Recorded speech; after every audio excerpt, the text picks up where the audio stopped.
Ah, there you are. I wondered who would be wandering the old forest roads at this hour. Come closer, traveler. You needn't hover by the doorway. The storm is growing heavier outside, and I would rather not have a beast slayer collapse on my porch before I've had the chance to sell them anything. Yes, I can tell what you are. The scratches on your armor, the scent of moss and iron, those claw marks. You've been hunting. And from the look in your eyes, you've been hunting for far too long without rest. Set your weapons there beside the door. Good. Now, come sit by the fire. Careful of my drying herbs hanging overhead. Those blue ones are poisonous, I'm afraid. If they brush your skin, you'll sleep for 12 hours and wake up convinced you're married to a forest spirit. I'm joking, Mesley. Now then, welcome to my Moonroot Apothecary. You may call me, the Witch of Moonroot Hollow. If titles are too exhausting for you tonight, you can just call me Witch. Now, let me see what state you've dragged yourself in here with.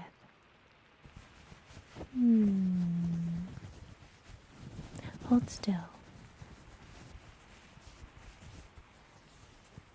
Your shoulder is strained, and there's dried blood along your sleeve. Don't worry, I can mend this. You've exhausted yourself down to the bone. No ordinary fatigue either. You've been fighting those cursed creatures outside, haven't you? The shadow beasts, perhaps. I knew it. They leave behind a heaviness in the body, a sort of lingering darkness. Even after the wounds close. Well, you've come to the right place. I specialize in remedies for beast slayers just like yourself. Most healers are frightened of your kind, but not I. Not when there's money to be made. But I like travelers, especially the weary ones, and the ones with very heavy wallets. Now, tell me, what exactly do you need? Healing, strength, focus, protection. A difficult journey ahead. I thought as much. Very well. Tonight, I shall prepare several remedies for you. A healing tonic, a strength potion, restorative tea, and my famous blessing spell. One meant specifically for wandering hunters. You may consider it a gift. After all, I would hate for one of my favorite customers to be devoured by some terrible creature before returning.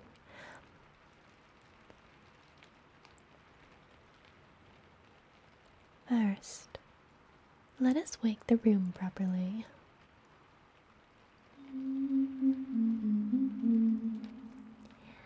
La la la la la. Yes. These shelves are older than the kingdom itself. Every bottle has a purpose. That's my silverthorn, my moon petals, my ghost mint, my crushed starroot. Not that one. That one explodes. Now then, I'll light the herb burners. There. Lavender for calm, juniper for cleansing, and rosemary for protection. Now, I want you to take a slow breath for me.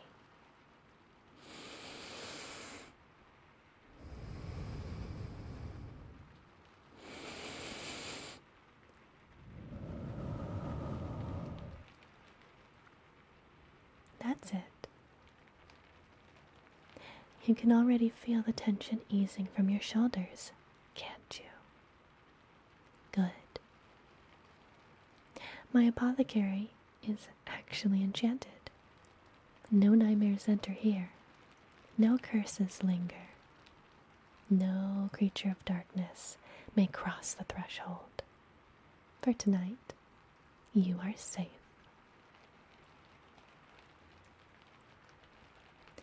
Now, let us begin with the healing tonic.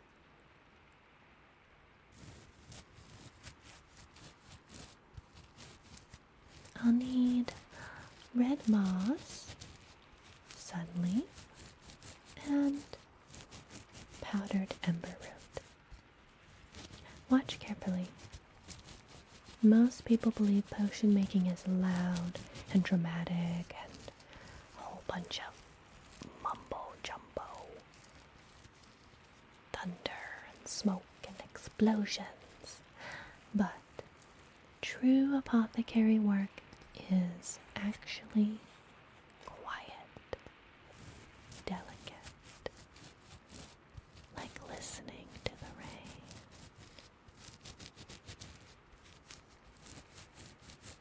The herbs must be crushed slowly. If you're too rough, the medicine becomes bitter. And if it's too gentle, it loses its potency.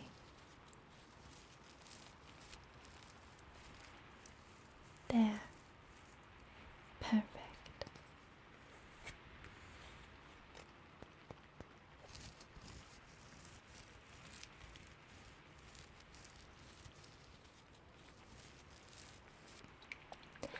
This tonic is meant to restore wounds and reduce pain after battle. Drink only a few drops at a time. Any more, and you may heal too quickly. Well, it's actually a bad thing.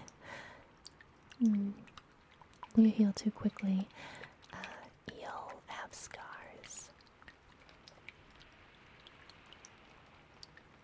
Or you might heal in an unexpected way that you may not desire. Now, I once treated a mercenary who drank half a bottle at once. His broken nose healed crooked because the bone repaired itself faster than I could set it. He looked permanently annoyed afterwards. Now, notice this color. That glowing crimson means the potion accepted my ember root. It's good. Very, very good. Oh? You're watching me rather closely. Do you enjoy this? Do you like watching me make this potion? Yes, it is quite fascinating, isn't it? Most travelers do. Apparently, witches become more interesting when surrounded by candlelight. So, tell me, what sort of beast are you hunting? Oh, a frostfang? Ooh, those are dangerous creatures. White fur, blue eyes, teeth like daggers. And clever. Far too clever.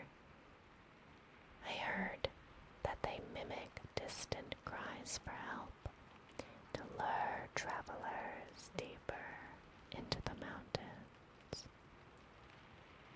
You should avoid traveling alone, though somehow I suspect you rarely listen to advice like that. Most beast slayers don't. Still, you have kind eyes. That's unusual. The road usually hardens people. Perhaps you've managed to keep some gentleness despite all that fighting. That's very rare. Don't lose it.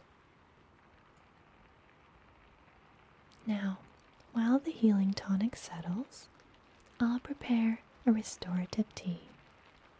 This one is less magical. But honestly, the simplest remedies are often the most effective.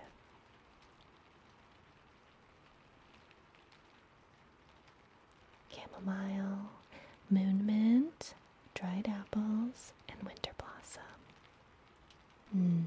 Smell this. Isn't it lovely? Like warm forests after the rain. I do enjoy nature. I'm surrounded by it after all. This tea restores energy slowly without forcing the body. Far safer than those ridiculous strength potions traveling merchants sell. In my opinion, it's snake oil. None of it actually works. You really do have to be careful of those scams out there. Not here. Here you have the real deal.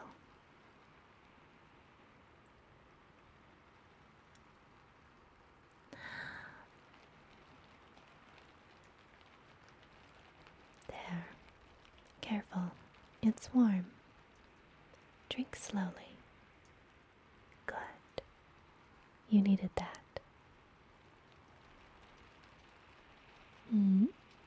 May I see your blade?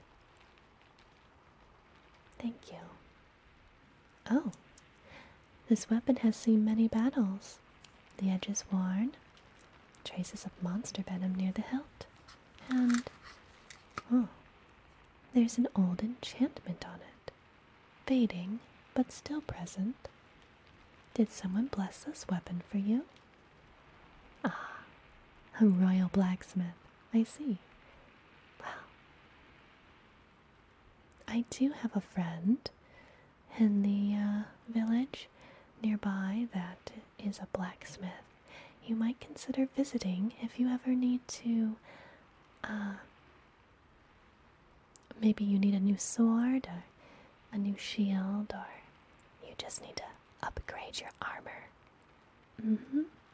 Yes, she's very talented. Definitely go check her out. Well, allow me to strengthen the enchantment slightly while you rest. Nothing extravagant, just enough to keep dark magic from clinging to the steel.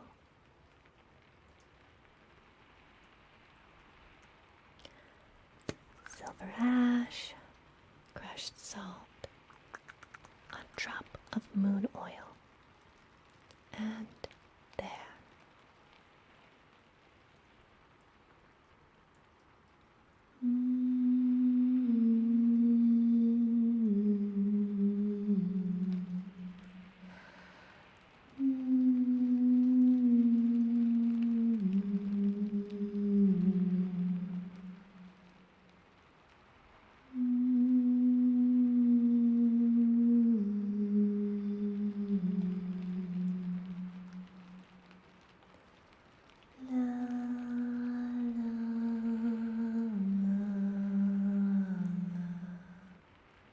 And there. Your blade will cut cleaner now, especially against those cursed creatures. You should notice the difference by the next full moon. Now then, your strength potion. This one requires a steadier hand. too much force in the mixture and the potion becomes unstable. And trust me, exploding strength potions are very inconvenient. Some night berries, golden roots, and powdered crystal bark.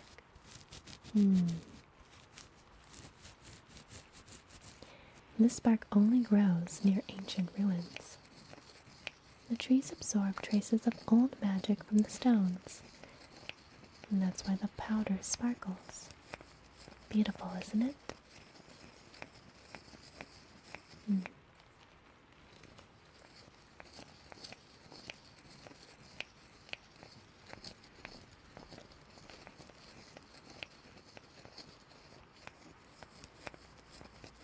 This potion will not make you invincible. No potion can do that. But it will strengthen your stamina and steady your muscles during battle. It's very useful when facing larger beasts, especially if you find yourself cornered. There. You see glow? Perfect. A successful brew. You're fortunate. The last time I made this potion, the bottle grew legs and attempted to escape the shop. Magic has a mood sometimes.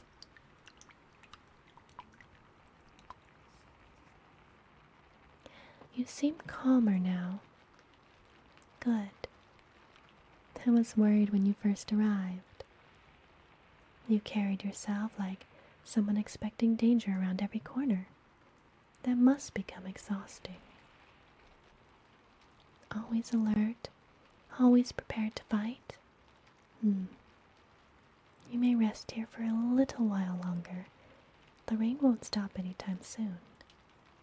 Besides, the forest paths are safer after midnight. The creatures lurking nearby tend to avoid my apothecary. They know better. What? You look surprised? Did you think witches survive alone in the woods by being harmless?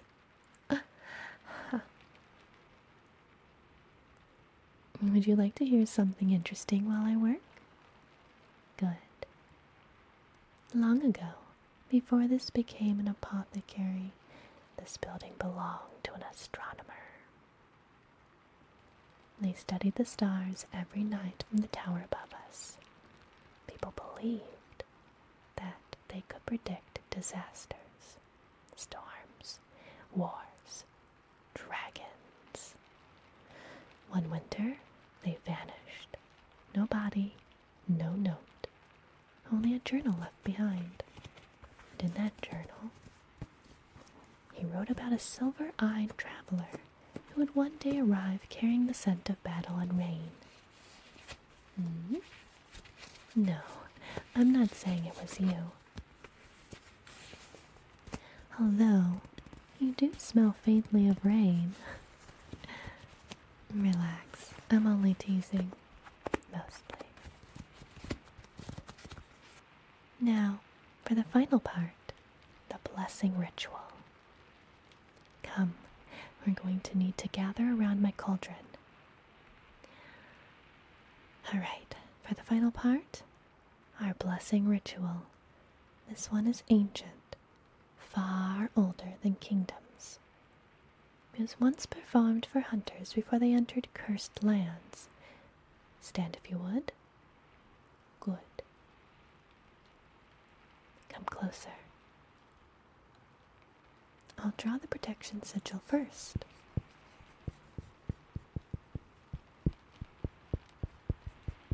Moon above, earth below, fire within. There. Now, hold out your hands. Excellent. You needn't fear. This magic does not harm, it only protects. This oil contains crushed moonflower petals and silver leaf. I'll place a small amount here. across your palms, and here at your forehead. Good. Now stay still and listen carefully. By moonlight gentle, by starlight bright, guard this traveler through the night. Shield their spirit, steady their hand, guide their footsteps across this cursed land.